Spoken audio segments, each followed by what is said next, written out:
L'Agence nationale de la salubrité urbaine ANASU vient de mettre en place des dispositifs pour permettre aux populations de fêter dans la salubrité. Nous en parlons dans cette édition.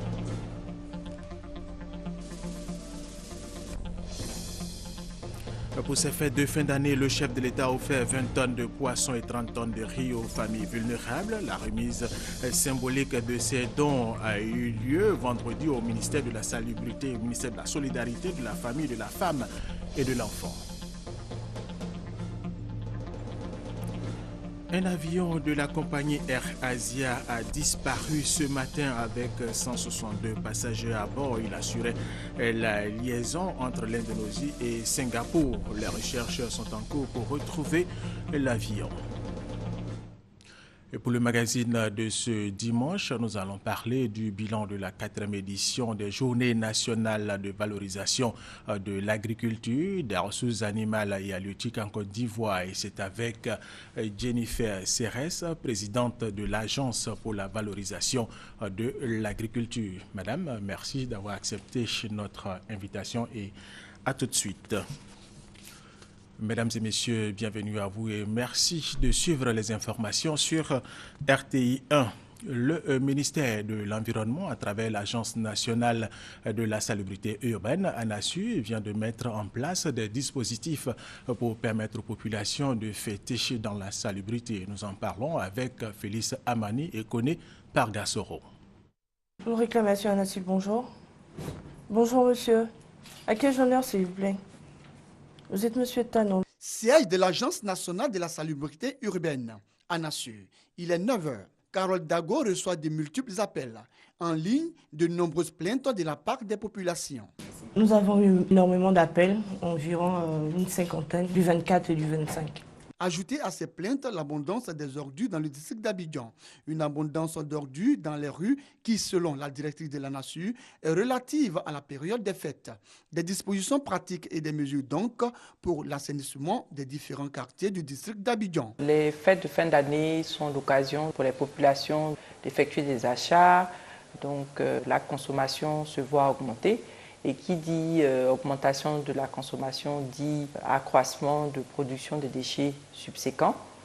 Et cela donc développe un accroissement de travail pour l'Agence nationale de la salubrité urbaine. Une visite à Akwedo et à Trécheville a permis d'évaluer ces dispositions et mesures prises par les responsables de l'ANASU. Nous avons augmenté le nombre de camions. Nous avons également augmenté le nombre de coffres dans certaines communes. Et au niveau de la décharge elle-même, nous avons mis en fonction de quais qui fonctionnent simultanément. Depuis le 10 novembre 2014, nous, la brigade, nous avons commencé la répression. Et à ce jour, nous avons saisi plus de 200 000 à 300 000 sachets plastiques. Pour l'ANASU, toutes ces dispositions visent à permettre aux populations du district d'Abidjan de vivre des fêtes de fin d'année dans l'hygiène et la salubrité. Parlons toujours d'environnement. La direction régionale du ministère de l'Environnement, de la salubrité urbaine et du développement durable de la région de l'Ifo, la municipalité, la jeunesse de la ville ont initié une campagne de sensibilisation pour préserver l'environnement à Daoukro. On en parle avec Ouattara Amadou, Walter et Kader Sogodogo de RTI Boaké. Les fêtes de fin d'année constituent une période de grand rassemblement.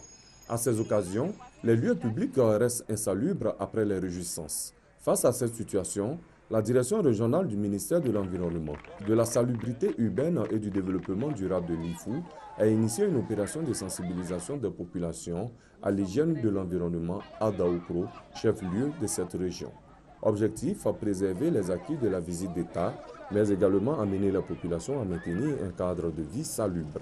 Après le coup de balai des autorités administratives et politiques symbolisant le bon exemple, cette action de salubrité urbaine bénéficie de l'appui de la municipalité et de la jeunesse communale s'est poursuivie dans le quartier populaire Sonzori-Bougo. Élèves, forces de l'ordre et plusieurs associations communautaires ont mis la main à la tâche pour contribuer à la réussite de l'opération. La jeunesse communale a pris l'engagement d'œuvrer davantage pour la promotion de la notion de salubrité. Cette opération coup de balai, la première du genre, va s'étendre à toute la ville de Daoukro. Elle s'inscrit dans le cadre de l'exécution de la matrice d'action de la direction régionale du ministère de l'Environnement, de la salubrité urbaine et du développement durable de l'IFU. Pour une meilleure réussite de ces activités, 4 postes et un centre de groupage d'ordures sont mis à la disposition des populations. Deuxième grand titre de cette édition. Pour ces fêtes de fin d'année, le chef de l'État a offert 20 tonnes de poissons et 30 tonnes de riz aux familles vulnérables. La remise symbolique de ces dons a eu lieu vendredi au ministère de la Solidarité, de la Famille, de la Femme et de l'Enfant. Adama Kamagate, Abou Sanogo. Les fêtes de fin d'année et du Nouvel An sont l'occasion de grosses dépenses pour les familles.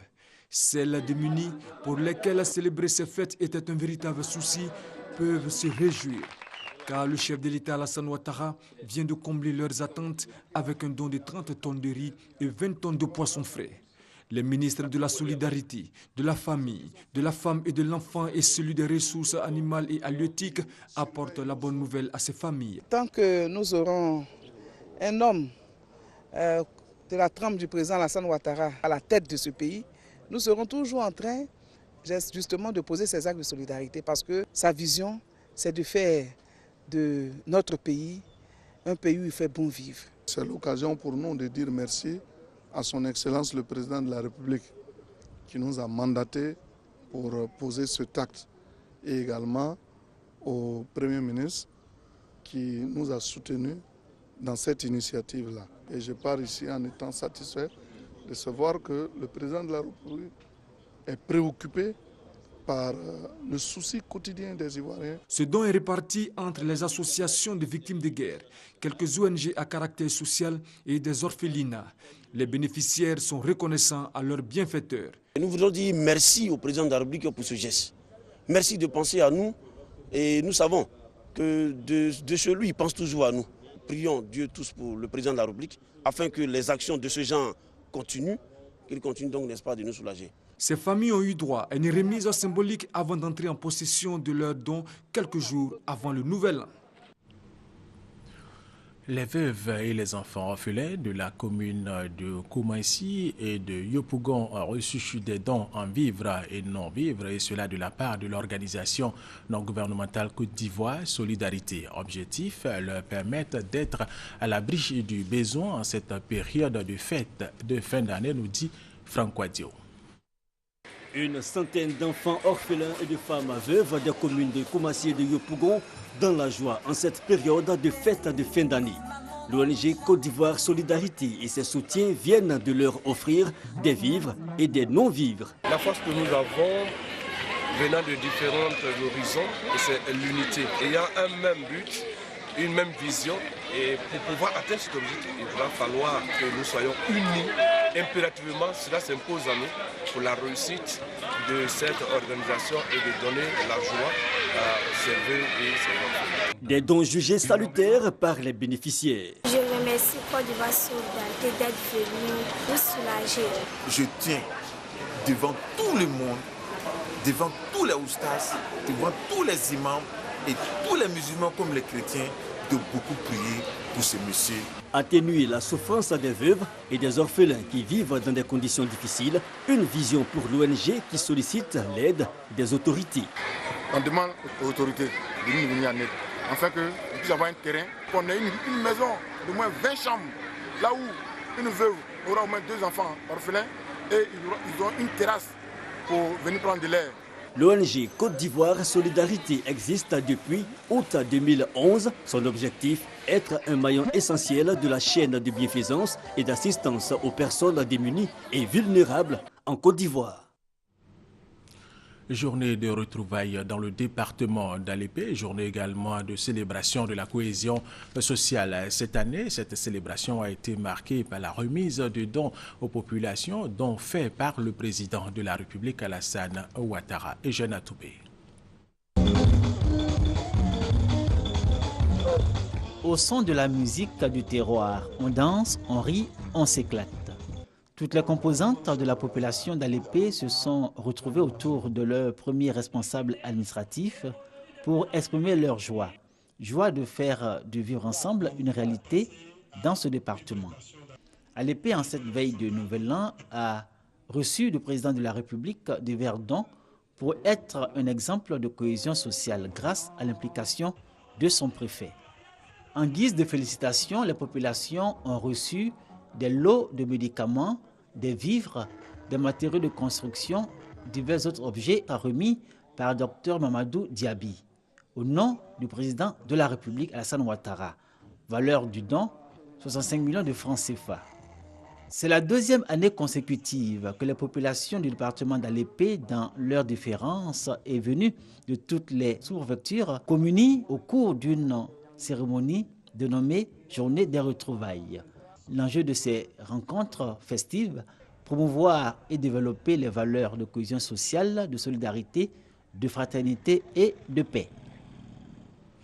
Le ministère d'État, ministère de l'Intérieur et de la Sécurité, chez le contrat de désendettement de développement, CD2 ont organisé le 16 décembre dernier, ici à Abidjan, un atelier. Objectif de cet atelier, valider la création de 2 instruments d'appui au développement des collectivités territoriales. Félix Amani, Serge Gongomer.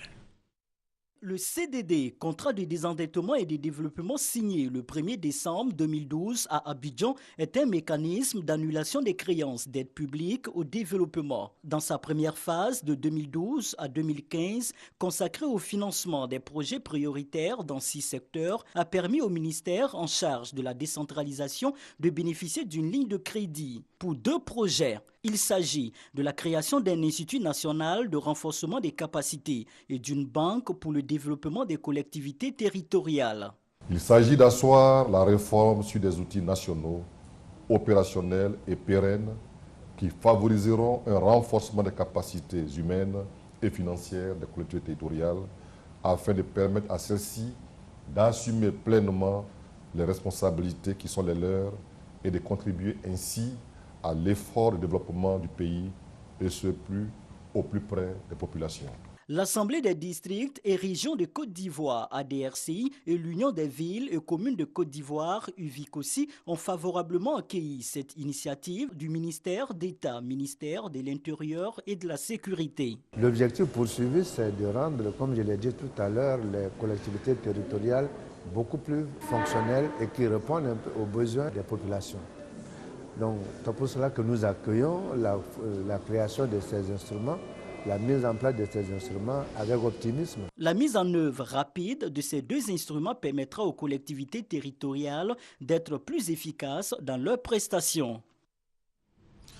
Le président du conseil régional du GO a rencontré les populations allogènes et autochtones de 6 sous-préfectures du département de Gagnoa ainsi que des communautés venues d'Oumé et de Diegonefla. La rencontre a eu lieu à Kakaakro dans la sous-préfecture de Galébré. Il a recueilli leurs préoccupations qu'il veut bien prendre en compte dans le processus de développement de la région. Thérèse Tapeyoboué. C'est dans la ferveur que le président du conseil régional du GO, Joachim Diédié Bagnon, a été accueilli à Kakaakro, localité dans la sous-préfecture de Galébré, région du GO. Il était dans cette localité pour rencontrer les communautés autochtones et allogènes. Au centre des échanges, les questions de développement. Il a donc appelé les populations à l'union, l'entente, la paix et la coexistence pacifique. Par ailleurs, le président du conseil régional a indiqué que plusieurs chantiers dans le domaine de l'eau potable et des routes dans les villages et campements de la région seront bientôt lancés pour un investissement de 880 millions de francs CFA.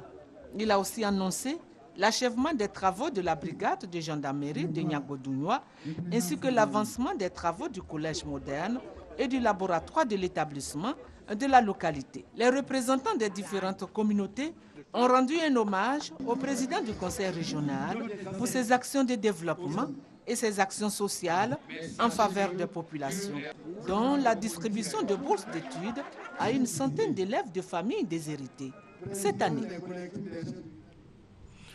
Un nouveau commissariat de police et une nouvelle école primaire bientôt à la disposition des populations de Mont. C'est la mairie de Mont qui va construire ces ouvrages estimés à plus de 100 millions de francs CFA. FBoué, Franck Wadio.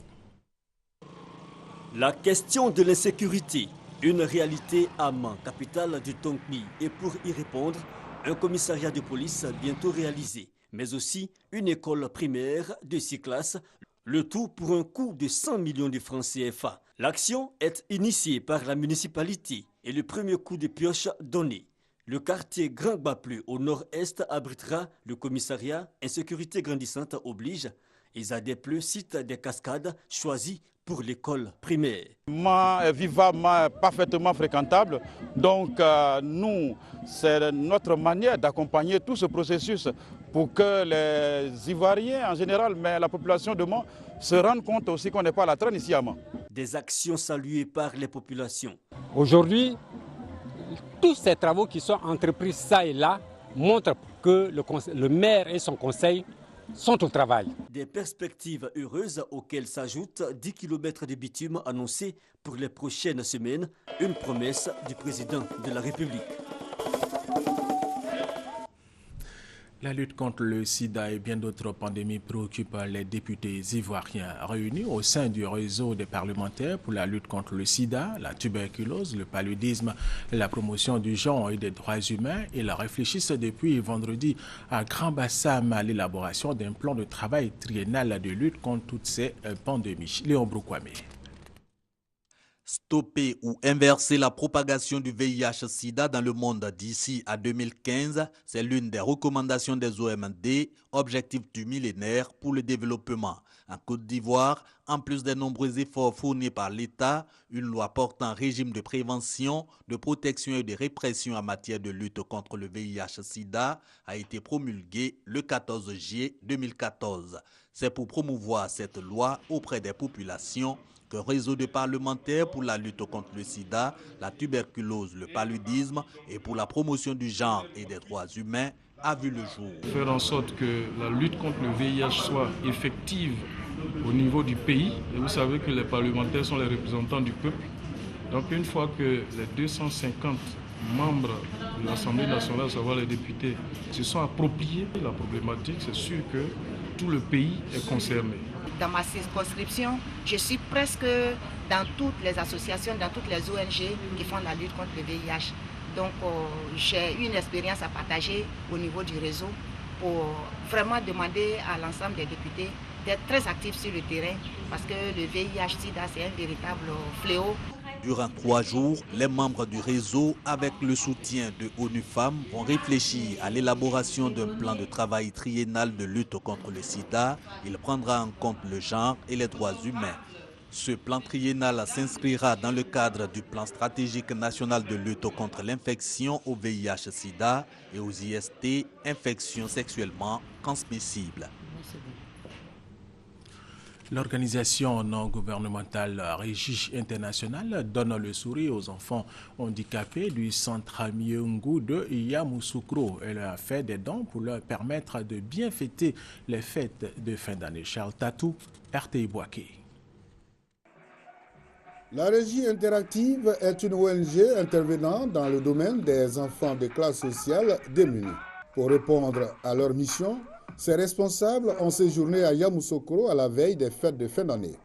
Ils ont pu visiter les locaux du centre Myungu, structure d'accueil des personnes handicapées physiques, qui se trouvent dans un état de délabrement très avancé. Objectif, contribuer à sa réhabilitation. Pour réaliser ce défi, la magie interactive ne manque pas d'initiatives. Un parc de Noël dénommé Noël à cœur pour Yamoussoukro a permis aux enfants de vivre sans distinction la magie de Noël. L'événement a été couplé avec 2 opérations à caractère social. La remise de matériel au centre Myungu et la remise ensuite d'une partie des recettes du parc de Noël au T-Centre. Nous avons fait des dons au centre Myungu, des dons d'une valeur de 10 millions au centre Myungu et nous comptons faire plus. Ces enfants, ils payent pour ces jeux d'attraction, mais en même temps, ils payent pour le sourire des enfants handicapés. Nous invitons tous les Ivoiriens à se mettre avec nous pour accompagner à la restauration de certains centres qui sont en délabrement, à venir en aide aux enfants qui sont en difficulté. Les enfants ont pu partager des moments intenses, riches en sons, images et goûts dans l'espace aménagé aux couleurs de la Noël. Autre information dans cette édition, le mouvement Action pour l'émergence vient d'être créé. Son premier président, Laurent Tchagba Boudji, il a été investi hier, samedi, nous dit Alexis Ouedraogo. Laurent Tchagba Boudji est le président du mouvement Action pour l'émergence, MAP. Il a été investi par Jérôme Coutois, représentant Begley-Mambé, gouverneur du district d'Abidjan, parrain de la cérémonie. Ce dernier lui a donné des directives quant à sa nouvelle mission, celle de conduire le peuple hatchan à l'émergence. Nous lui demandons de ne pas ménager son temps pour aller vers chacun et chacune. Cela est indispensable parce que nous sortons d'une situation où on a besoin de comprendre, d'être bien sensibilisé. La sensibilisation sera la base de sa réussite. Quel avenir pour le peuple hatchan et ses 60 villages dans le district d'Abidjan? Une question qui préoccupe ses fils. Pour répondre à cette problématique, le MAP, mouvement qui se veut instrument de développement et d'amélioration du cadre de vie des populations. Le MAP est créé pour rassembler les filles et les fils pour qu'on puisse véritablement avoir une force pour le développement de nos villages. Parce qu'il est temps qu'on le fasse, parce que si on ne le fait pas, dans 5 à 10 ans, les villages ébriés seront considérés comme les bidonvilles de la ville d'Abidjan, donc on courra le risque d'être déplacés. Pour les fils du peuple hatchan, la naissance du MAP sera le lieu d'interpeller les gouvernants quant à leur désir d'intégrer le programme de développement du président Alassane Ouattara. 258 agents de la Société d'exploitation et de développement aéroportuaire, aéronautique et météorologique Sodexam ont été décorés vendredi par le ministère d'État, ministère de l'Emploi, des Affaires sociales et de la formation professionnelle et le ministère des Transports. Ils ont reçu des médailles d'or, de grand or, d'argent et de vermeil, connues par Gassoro. Sodexam, Société d'exploitation et de développement aéroportuaire, aéronautique et météorologique, société chargée de la gestion des aéroports de l'intérieur du pays, de la météorologie nationale, du suivi et du contrôle des conventions. Et le relie l'État de Côte d'Ivoire et AERA. 258 agents et ex-agents de cette société sont récompensés pour leur ardeur, leur abnégation au travail et pour avoir maintenu haut le développement de l'aviation civile de la Côte d'Ivoire. Il était bon qu'on puisse vraiment dire merci à tous ces agents qui pendant des années ont travaillé jour et nuit pour vraiment maintenir leur outil de travail et le développer aujourd'hui et de permettre à tous les Ivoiriens de pouvoir demain se rendre donc sur les différents aéroports en bonne sécurité. Ce sont 38 médailles grand or, 81 médailles d'or, 78 médailles de vermeil, 64 médailles d'argent et des diplômes d'honneur que ces artisans de l'aéroportuaire, de l'aéronautique et de la météorologie reçoivent des mains de représentants du ministre d'État, ministre de l'Emploi, des Affaires sociales et de la formation professionnelle et du ministre du Transport. J'ai des amis, des collègues qui n'ont pas pu voir cet instant. Si aujourd'hui moi je vis cet instant, c'est par la grâce de Dieu simplement. Voilà. Pour la génération montante, je leur souhaite beaucoup d'abnégation, beaucoup de travail, beaucoup de patience surtout parce que nous on a été patients pour pouvoir arriver là. Parents et amis sont venus nombreux soutenir ces 258 agents et ex-agents de la Sodexam à l'occasion de cette cérémonie de décoration. Parlons maintenant de religion. L'Église des 12 apôtres a célébré les 100 ans de la mission apostolique de William Wadé Harris. Et c'était en présence de notre reporter Serge Kolia.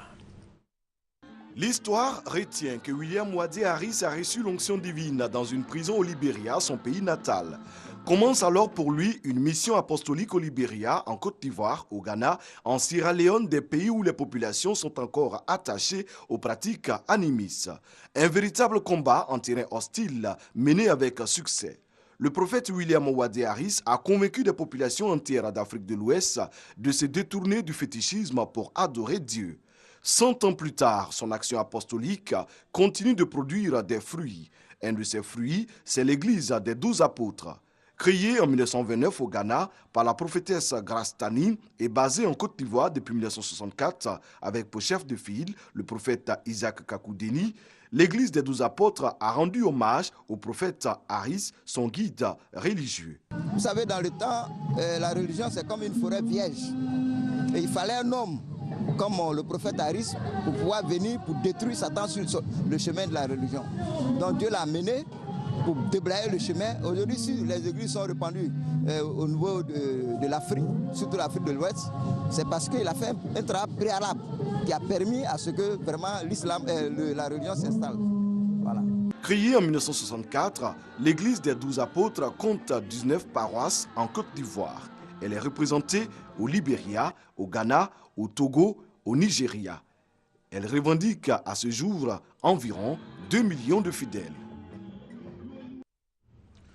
Le siège des églises Alliance biblique missionnaire de Côte d'Ivoire a abrité vendredi la dédicace de l'œuvre Le transfert de l'iniquité par les liens du sang. L'œuvre est écrite par le pasteur Alexandre Amazon, Guillaume Zéré, Eric Goré. Les pères acquièrent au cours de leur existence des comportements qu'ils peuvent transmettre à leurs descendants sur des générations. Cette certitude scientifique est le résumé de l'œuvre Le transfert de l'iniquité par les liens du sang, une œuvre écrite par le pasteur Alexandre Amazou. En 167 pages, l'homme de Dieu qui qualifie de révolutionnaire sa production littéraire veut faire comprendre à la lumière de Dieu que tout ce qui arrive de mal n'est pas absolument l'œuvre du diable. Ce livre est un livre que n'importe qui peut lire, musulmans, chrétiens, et en cette fin d'année, c'est un cadeau réellement que nous voulons faire au corps de Christ et aux Ivoiriens en général, pour que les Ivoiriens apprennent à bien vivre, à bien se comporter, parce qu'en le faisant, ils non seulement gagnent avec Dieu, mais également ils font un transfert à leurs enfants. Le volet spirituel et le côté scientifique des choses qui font notre existence ne sont point antipathiques selon l'auteur. Une œuvre pleine de nouveaux enseignements que les invités à cette dédicace ont promis faire sien. Le transfert de l'iniquité par les liens du sang, déjà disponible en librairie, existe aussi en version sonore. Rappelons qu'avant cette œuvre, Alexandre Amazou avait déjà 4 publications à son actif, au nombre desquelles la vérité concernant les prières non exaucées. Et c'était plutôt un commentaire d'Eman Nyamia. Le 54e anniversaire de l'indépendance différée du Burkina Faso a été célébré ici en Côte d'Ivoire au consulat général au plateau. Il est placé sous le thème « Rôle et responsabilité des collectivités et territoriales pour l'émergence du Burkina Faso ». Placé de Niaoué, Alexis Ouedraogo. Le pays des hommes intègres célèbre ses 54 années d'indépendance. Les nouvelles autorités burkinabées ont décidé de faire de cette célébration un facteur de développement des 13 régions qui la composent. Le 11 décembre est un jour de fierté nationale. Sa célébration n'est pas simple rituel, elle permet d'apporter aux régions visitées les éléments essentiels de leur propre développement en termes d'infrastructures routières, économiques, sociales, exprimées par les collectivités territoriales pour l'émergence du Burkina Faso. Cette célébration, qui s'inscrit dans un contexte particulier, n'a pas empêché les autorités burkinabées de traduire leur reconnaissance et aux burkinabés de la diaspora d'exprimer leur reconnaissance. Nous faisons partie de la diaspora comme les gens aiment le dire au Burkina et je suis très heureux en cette journée. Vous savez, moi je suis dans le domaine du transport. Je vais parler de nos partenaires comme le port autonome d'Abidjan, l'Office ivoirien des chargeurs, la douane ivoirienne et tous les autres partenaires comme Citaraï, tout ce qui est fait pour faciliter le passage de la marchandise. Mais les rapports sont au beau fixe. Moi, je pense que ça n'a jamais été aussi au beau fixe que maintenant. La ville de Dodougou, chef-lieu de la région de la Boucle du Mont-Hou, a abrité la cérémonie officielle marquant ses 54 ans. Une opération de sauvetage est en cours ce dimanche pour évacuer 478 personnes à bord d'un ferry italien en feu au large de la Grèce. L'incendie s'est déclaré dans l'espace réservé aux véhicules. Le bateau effectuait la liaison entre la Grèce et l'Italie. Plus de 100 000 personnes ont été contraintes de quitter leur domicile en Malaisie en raison d'inondations monstres. Au moins 5 personnes ont été tuées. Alexis Ouedraogo. Le vice-premier ministre a admis que les secours devaient faire face à des défis importants comme des pannes d'électricité et de routes défoncées. Il a assuré que les autorités faisaient au mieux pour assurer l'approvisionnement en nourriture des personnes en difficulté. Des hélicoptères militaires et des camions étaient visibles dans la zone de Kota Baru, capitale de l'état de Kelantan, près de la frontière avec la Thaïlande. Mais les opérations de secours étaient entravées par les eaux montant à grande vitesse et des courants forts. Les routes, elles, menant à des zones plus touchées, sont impraticables. Un avion de la compagnie Air Asia a disparu ce matin avec 162 passagers à bord. Il assurait la liaison entre l'Indonésie et Singapour. Les recherches sont en cours pour retrouver l'avion. Alexis Ouedraogo. Le contrôle aérien a perdu le contact avec l'Airbus A320-220 de la compagnie malaisienne à petit prix Air Asia, environ 1 heure après son décollage. C'était dans l'est de l'île de Java à 5h20. Il devait atterrir à Singapour à 8h30. Peu avant la disparition de l'appareil, les pilotes ont demandé l'autorisation au contrôle aérien de Jakarta de dévier son plan de vol en prenant de l'altitude en raison des mauvaises conditions météorologiques. La communication avec l'avion a été perdue pendant qu'ils étaient encore sous le contrôle des autorités indonésiennes du trafic aérien ATC, a ajouté la compagnie.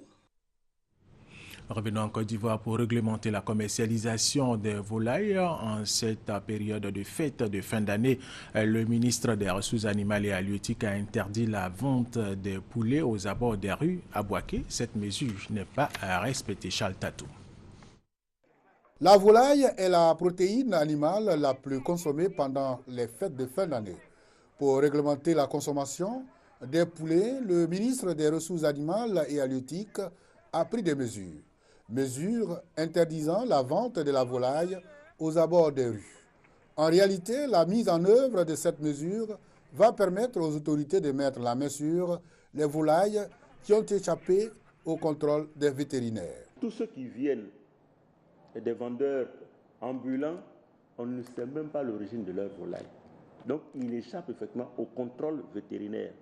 Et c'est source, je dis bien source possible de maladie. C'est pour ça que nous interpellons la population de ne se rendre que dans les lieux habituels de vente de volailles vivantes. À Bouaké, cette mesure est foulée aux pieds par les revendeurs ambulants. Les grands carrefours et autres rues sont transformés en marché de poulets.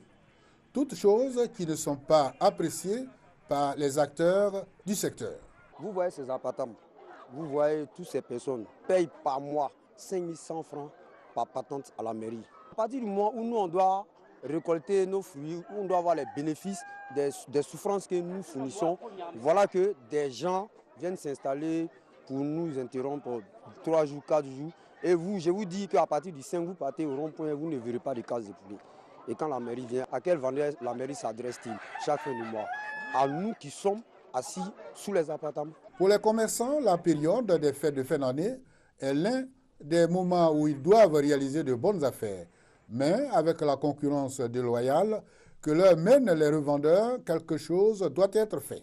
La municipalité, quant à elle, réaffirme sa volonté à faire appliquer l'arrêté ministériel, soutenant que nul n'est au-dessus de la loi. Nous sommes en conformité avec le ministère qui représente la Côte d'Ivoire pour nous. Je suis désolé qu'il réintègre les marchés pour que le commerce de poulet se fasse de façon paisible.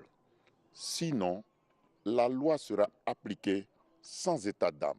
3 sites sont reconnus pour la vente des volailles dans la commune de Bouaké, notamment le marché de poulet habituel, à la boucherie municipale et au quartier d'Aer Salam.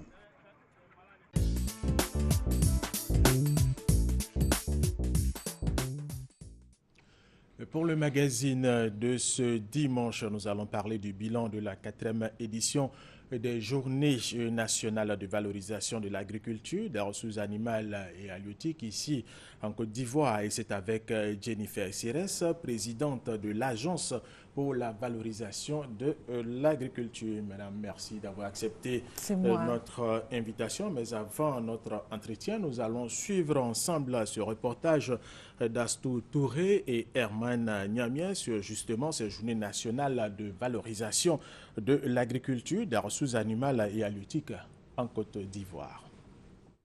Avec une population galopante, un territoire agricole fortement menacé du fait de l'urbanisme, Comment nourrir cette population qui ne cesse de s'accroître quand on sait que l'économie ivoirienne repose principalement sur l'agriculture?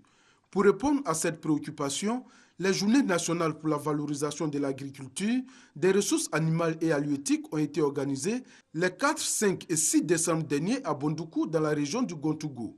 L'Agence pour la valorisation de l'agriculture, AVA, en collaboration avec les ministères en charge de l'agriculture et de la production animale et ressources halieutiques, en partenariat avec des institutions internationales, ont décidé de la revalorisation des secteurs animal et halieutique en plus de l'agriculture afin d'assurer la sécurité alimentaire en Côte d'Ivoire. Ces journées ont été initiées il y a 4 ans en vue de favoriser un développement économique, commercial et social soutenu de l'agriculture et de l'élevage en vue de leur procurer des moyens durables de subsistance.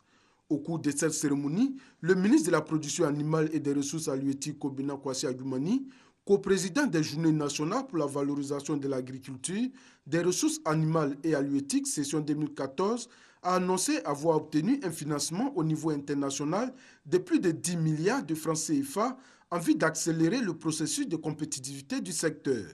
Cette 4e édition a réuni décideurs, acteurs et encadreurs pour une discussion qui a débouché sur des propositions tangibles pour un meilleur accompagnement des producteurs de cette localité. Madame Cérès, ces journées ont lieu où? Alors, la 4e édition a eu lieu à Bondoukou, voilà, dans la région du Gontougo. Et pourquoi Bondoukou? Oui, permettez-moi, s'il vous plaît, avant tout propos, de remercier très sincèrement tous nos braves paysans venus de toutes les régions de la Côte d'Ivoire pour prendre part à la 4e édition des JNVA, Journée nationale de valorisation de l'agriculture, des ressources animales et halieutiques, qui se sont déroulées à Bondoukou. Je reviens pour répondre à la question, pour dire que Bondoukou est une zone productrice, grosse zone productrice dans le domaine de l'agriculture et aussi des ressources animales et halieutiques. Vous savez que Bondoukou est la ville qui produit la meilleure qualité de la noix d'anacarde et aussi où l'élevage est pratiqué vraiment en grande masse. Donc, nous avons décidé, et pour tous ceux qui consomment l'igname, quand on parle d'igname bonin, vous savez d'où ça vient de Bondoukou. Nous nous sommes dit, il faut que nous puissions nous rapprocher de cette population-là afin de leur donner la possibilité de nous présenter tout ce qu'ils font dans le domaine de l'agriculture, des ressources animales et halieutiques. Et de quoi s'est-il agi lors de cette journée? Alors, déjà, on va commencer par le thème de la 4e édition. Nous avons parlé de la croissance démographique, défi de la sécurité alimentaire. Pourquoi croissance démographique et défi de la sécurité alimentaire?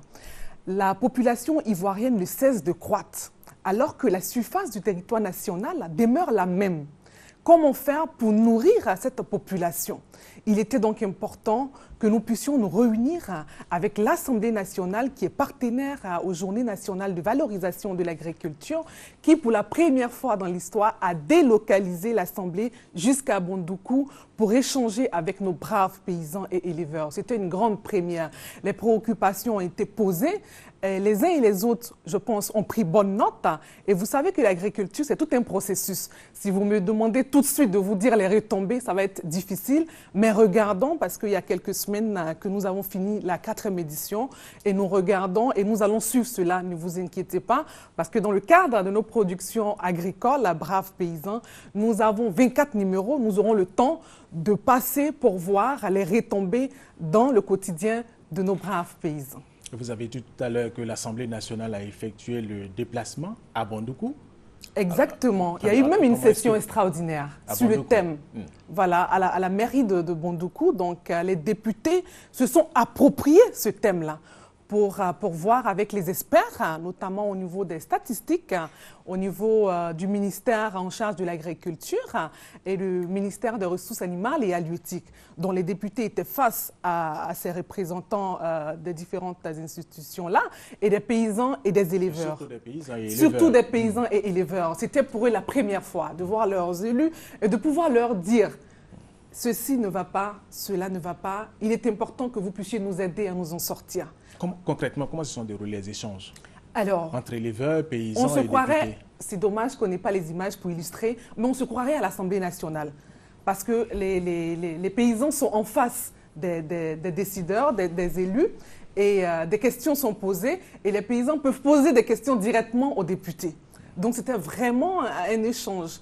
Et vous savez, les JNVA, c'est à la fois ludique et festif. Donc on a eu le temps pendant 3 jours de statuer sur tout ça et vous avez vu le défilé de toutes les coopératives de Côte d'Ivoire. C'était environ 1000 coopératives et plus de 10 000 personnes qui ont pris part à la 4e édition des JNVA.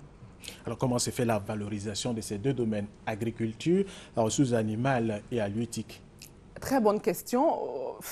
Je déplore en même temps qu'on n'ait pas d'image pour illustrer, oui, mais vous allez voir qu'ils étaient tous regroupés sur cette plateforme-là. On avait les éleveurs, on avait également toutes nos mamans qui travaillent jour et nuit, qui pouvaient en même temps présenter ce qui est fait. Et on a également les jeunes qui, pour nous, restent plus ou moins la cible principale. Parce que vous savez, la classe des paysans qui ont développé la Côte d'Ivoire, elle est vieillissante. Il faut penser à assurer la relève. Et quand on regarde les statistiques, on voit peut-être 50% dans le milieu rural et on voit 46% dans le milieu urbain. On se dit, ben, il y a beaucoup de personnes qui sont dans le milieu rural. Mais non, attention, parce que les jeunes, les 46%, sont également dans les 50% qu'on retrouve en milieu rural. Donc, il faut dire que les jeunes doivent s'intéresser à l'agriculture. Et pour que ces jeunes-là s'intéressent à l'agriculture, il faut qu'on essaye de leur faciliter la tâche parce qu'on ne va pas continuer à utiliser la houe et la daba. Donc, eux, ils veulent retourner à la terre, mais il faut qu'on leur donne le minimum. Le minimum, c'est de mécaniser l'agriculture afin de leur permettre d'aller fièrement à la terre. Est-ce que ces jeunes sont allés, ces jeunes et ces femmes, hein, pourquoi pas, on ne parle pas souvent des femmes, qui dit jeunes, certainement il y a des femmes. Alors qu'elles travaillent plus que les hommes. Vous le dites, on vous le concède. Alors, comment ces jeunes ont pu apporter leur projet à Bondoukou et expliquer aux députés pour que ces députés-là puissent les prendre en compte? C'est vrai, ils n'ont pas certainement le financement, mais ils ont des idées, ils ont des possibilités pour permettre à ces jeunes de pouvoir réaliser leur projet. C'est clair, c'est clair. Et cela a été très bien posé parce que vous savez, nous prenons le temps pendant toute l'année de leur dire il aura les JNVA et c'est une plateforme que nous vous offrons pour que vous puissiez être en contact direct avec vos élus et des bailleurs potentiels. Alors, il faudrait vous préparer, il faudrait monter vos dossiers et quand vous serez face à ces bailleurs-là, vous pourrez leur présenter ce que vous voulez faire. Il y a des jeunes qui disposent de terres, mais qui n'ont pas les moyens de mettre ces terres-là en valeur. De financement. Donc, vous voyez que le problème du financement revient toujours. Et aujourd'hui, nous sommes en train de réfléchir pour véritablement trouver une solution définitive au problème du financement de l'agriculture. Et je pense déjà que ça annonce les couleurs de la 5e édition des JNVA qui aura lieu à Daokro. Donc, nous pourrions vraiment réfléchir à fond sur ce problème de financement parce que la bonne volonté existe, mais qu'est-ce qui coince depuis et on n'arrive pas à mettre en place un mécanisme assez puissant pour aider ces jeunes-là à pouvoir réussir dans le domaine agricole. Donc déjà, ils ont eu à échanger avec leurs députés, avec d'autres bailleurs de fonds. Et je pense que les choses sont en train de bien se passer. Et comme je vous l'ai dit, nous allons prendre le temps de suivre ça parce qu'aujourd'hui, nous ne sommes même plus à l'étape de coopérative, nous sommes à l'étape de société coopérative. Une véritable organisation. Très voilà, c'est tout un processus. Tout à fait. Après Bondoukou, Daoukro, alors est-ce que déjà il y a un retour? C'était du 4 ou 5 ces journées à Bondoukou. C'est ça. Est-ce qu'il y a un retour? Oui, retour favorable, on va dire, parce qu'aujourd'hui, les jeunes viennent nous voir, ils nous disent « vous avez valorisé l'image du paysan ». Aujourd'hui, quand on arrive à Abidjan, on n'a pas honte de décliner notre identité pour dire qu'on est paysan.